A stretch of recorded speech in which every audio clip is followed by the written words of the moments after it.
వచ్చింది. చూద్దాం ఎలుక ఏమేమి చేస్తుందో. ఎలుక పిల్ల చిలిపిది, వంటింటిలో గడిబిడి, మూలలో చేయును సరసరా, మూటను కొరుకును కరకరా. అయ్యో, అమ్మ చేసిందంతా తినేసింది. ఇప్పుడు ఏమేమి తింటుందో. చక్కెర ఒబ్బట్టు కురికురి, అన్నీ తినేను హిరిహిరి. ఆహా, పిల్లి వచ్చింది. పిల్లి ఎలుకకు సరైన పాఠం చెప్తుంది. పిల్లిని చూస్తే తరతరా, పరిగెత్తు వెళ్ళును భరభరా.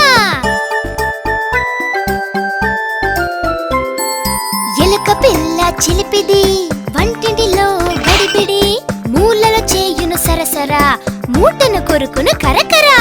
అయ్యో, అమ్మ చేసిందంతా తినేసింది. ఇప్పుడు ఏమేమి తింటుందో. చక్కెర ఒబ్బట్టు కురికురి, అన్నీ తినేను హిరిహిరి. ఆహా, పిల్లి వచ్చింది. పిల్లి ఎలుకకు సరైన పాఠం చెప్తుంది.